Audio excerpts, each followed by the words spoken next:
Why is my child so hyper? Does my child have ADHD? Why can't my child sit at one place? Why does my child keep lying to me? Why does my child not open up to me? Why does my child prefer to talk to his friends, grandparents, Masi, Bua over me?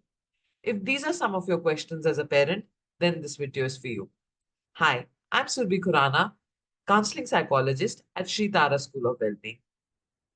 A lot of parents come to us for their child's counseling and they self-diagnose their child of being hyper or having ADHD.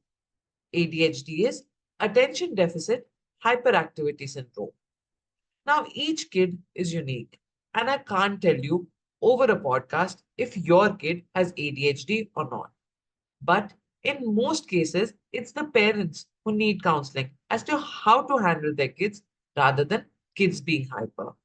Kids are just being kids. And even if your child has ADHD, you too will have to undergo counseling to handle an ADHD child. So you cannot just get your child into counseling. You will have to cooperate with him as well. Now, parents of kids who are less than 8 or 10 years old come to us saying, ये तो एक जगह बैठता ही नहीं है या बैठती ही नहीं है, मैं कैसे इसको स्कूल का होमवर्क कराऊं, कैसे मैं अपना घर का या ऑफिस का काम फिनिश करूं जब ये कूदते ही रहते हैं सारा time. Now here parents need to understand वो बच्चे हैं, वो क्यूरियस हैं, वो एक्सप्लोर करना चाहते हैं चीजों को. So why stop them? As long as they're not damaging or destroying anything, you do not need to scold them. You just need to tell them with conviction or strictly what they shouldn't do. School and studying is not a natural thing or interesting thing for that matter. मजा तो experiment करने में, चीजों को feel करने में, explore करने में आता है ना. ये तो आप खुद से भी रिलेट कर ही सकते हैं. मैं ये नहीं कह रही कि बच्चों को कुछ ना बोले. बच्चों को कुछ चीजों के लिए बताना और मॉनिटर करना बहुत जरूरी है. जैसे टीवी या स्क्रीन टाइम कितनी देर के लिए देखना है, न्यूट्रिटिव खाना क्यों खाना जरूरी है, and why they shouldn't have junk food. You also have to tell them about bullying. Maybe also, not maybe, certainly you have to tell them about good touch or bad touch, sex education, etc. इन सब के लिए monitoring जरूरी होती है. So restrict them or scold them on a very few and important things and keep reducing these things as they grow older. Only then they will become independent and learn how to make their own decisions and have a healthy relationship with you too. And I'm sure most parents want a happy, independent, and a responsible child. Not a child who's a topper, scores well in school, but is scared, anxious, or dependent on parents or friends for making every decision for them. So basically, what I mean is keep minimum restrictions and rules on your child. This is practical for both you and your child. The more you scold them, the more you restrict them, the more rebellious they will become. I'm sure you must have read this line, which I feel is very valid, that strict parents raise the best liars. Now, if you want your child should not question you, always agree with you, and do as you say, then you have unrealistic expectations from your child.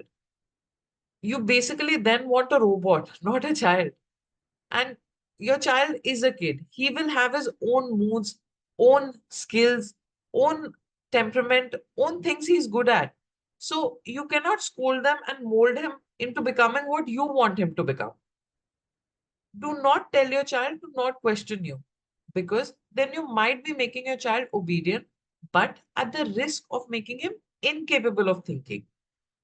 You will also grow only if you answer his cross questions, his or her cross questions with valid reasons. If you just say, obey me because I'm your parent, then I feel this will not last long. And this is not a valid reason also.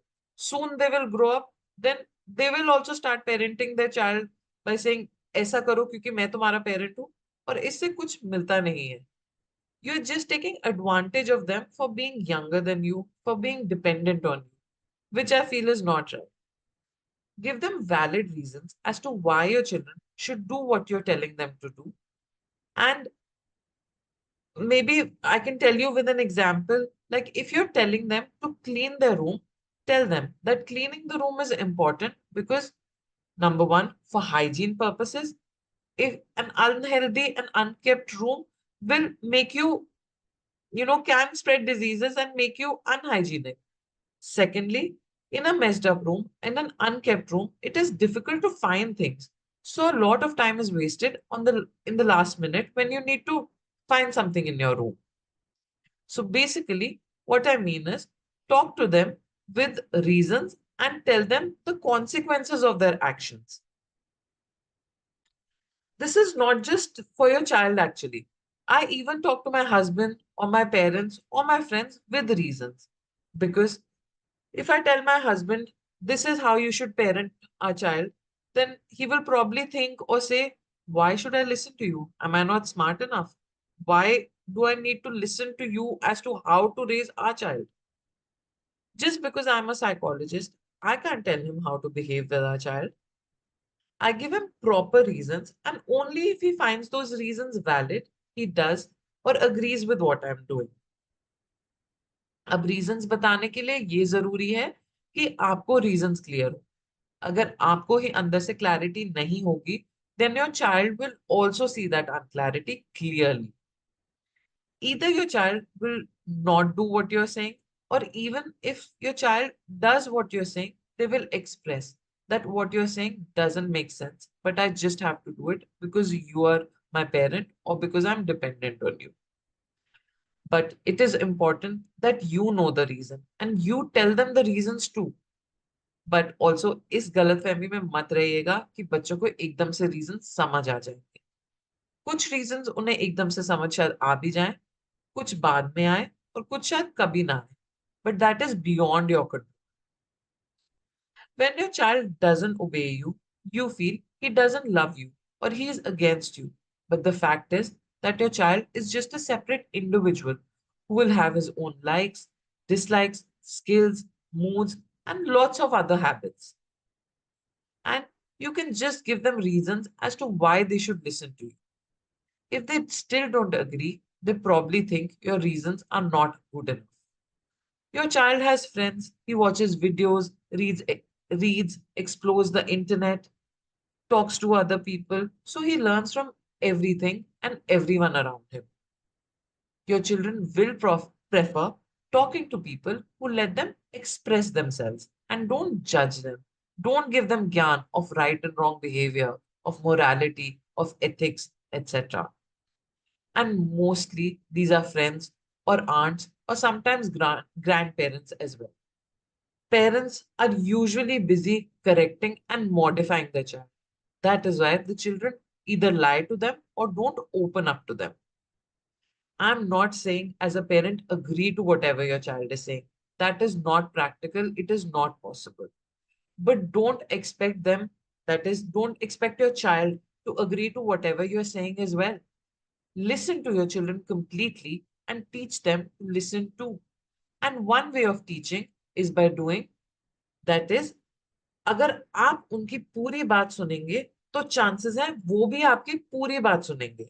If आप ही नहीं सुनते उनको और उनको सिर्फ ज्ञान देते हैं लिसनिंग का, then your child will see through these double standards of yours. After listening to your child completely, give your opinion. Show him sides you feel your child was not seeing before. But also acknowledge if your child shows you some sides of an issue which you weren't seeing before. With this, we come to an end of this podcast. Hope you found it useful. If you have any questions, please comment below and ask us. Or you can WhatsApp us on the number which is on screen. At Sri Tara, we give one-on-one counseling sessions as well. If your problems are deep-rooted and you feel you need personal attention, you can contact us on the number which is on screen right now. Do like and share this video if you found this content useful, and do subscribe to our YouTube channel to encourage us to make more such videos. You can also comment or WhatsApp and tell us which topics you would like us to cover in our next video. Thank you for your time. Hope this was worth your while.